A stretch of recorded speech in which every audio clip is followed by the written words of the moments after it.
Au nom du Père et du Fils et du Saint-Esprit. Amen.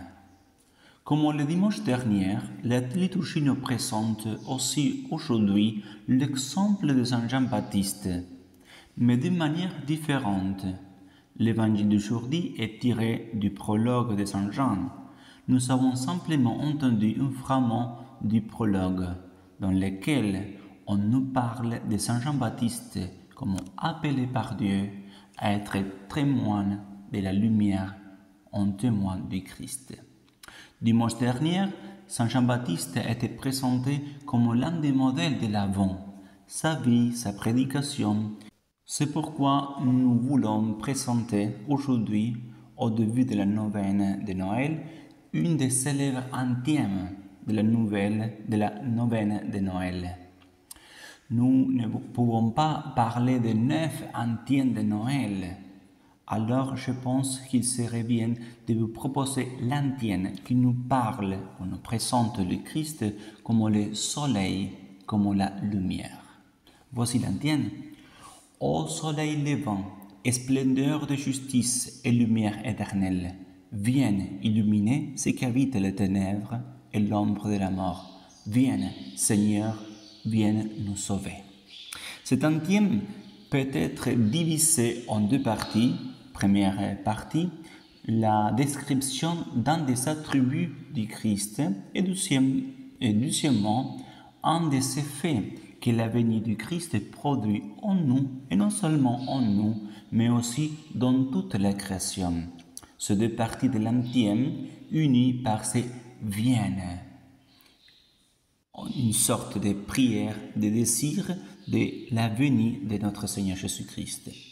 Telle est la structure plus ou moins des centièmes de la neuvaine de Noël.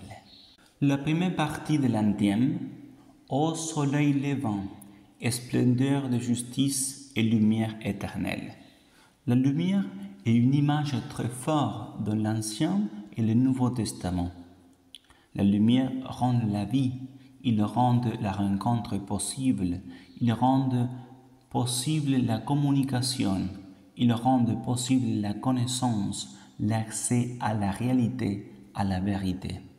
Et en rendant la connaissance possible, elle rend la liberté possible. C'est pourquoi la lumière est aussi l'expression divine, qui est la luminosité.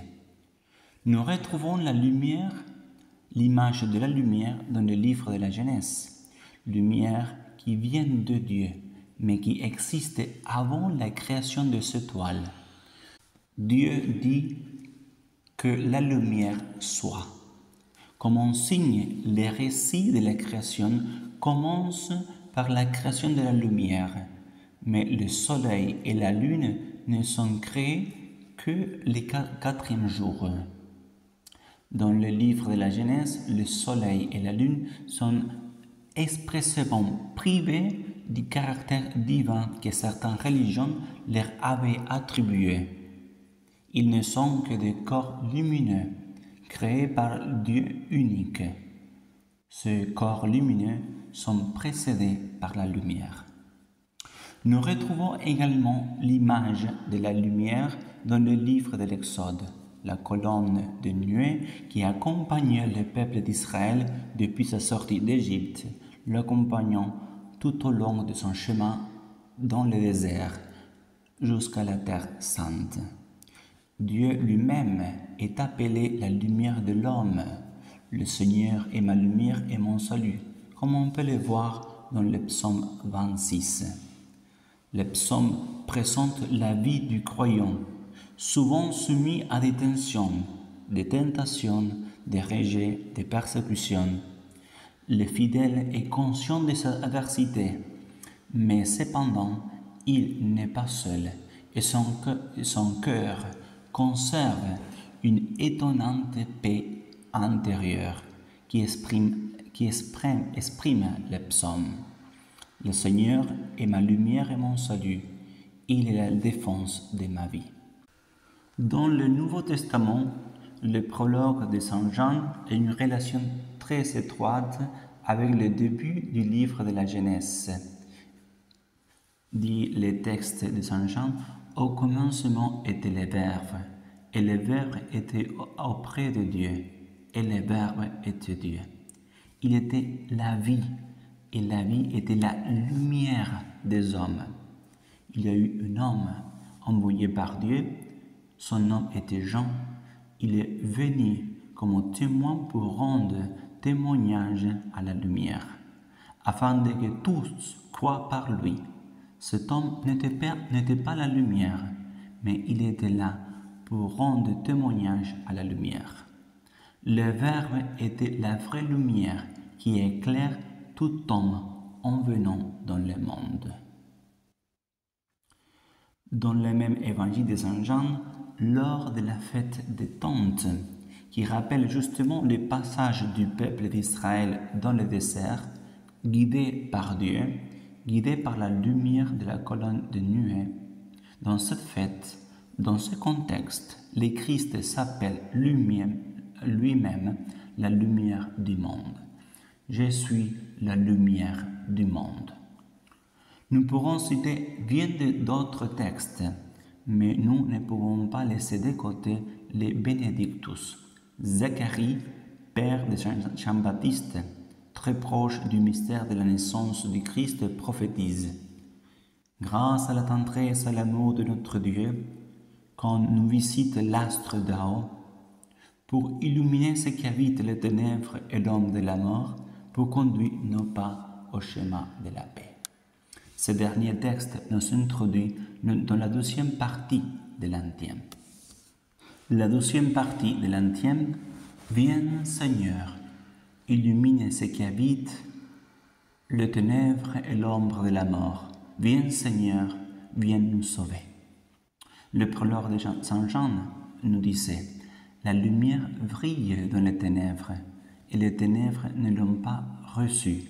Mais à tous ceux qui l'ont reçu, à ceux qui ont cru dans son nom, il a donné le pouvoir de devenir des enfants de Dieu. Le Verbe était la vraie lumière qui, en venant dans le monde, éclaire tout homme. Saint Paul dira, réveillez-vous, vous qui dormez, et le Christ vous éclairera.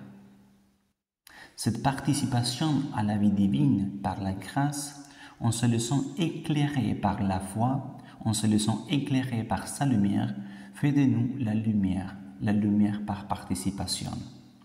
Bien sûr, cette lumière doit éclairer toute notre vie, notre passé, notre présent et notre avenir. Le Christ Alpha et Oméga, Seigneur du temps, tel qu'il est présenté dans l'Apocalypse de Saint Jean, nous aide à comprendre le mystère de l'homme et de notre histoire, l'histoire de l'homme en général et notre histoire personnelle. Notre passé, en réalisant l'événement de notre vie, nos fautes, les fautes de nos frères, en nous lisant à la lumière de la miséricorde divine et de nos mérites à la lumière de la grâce de Dieu.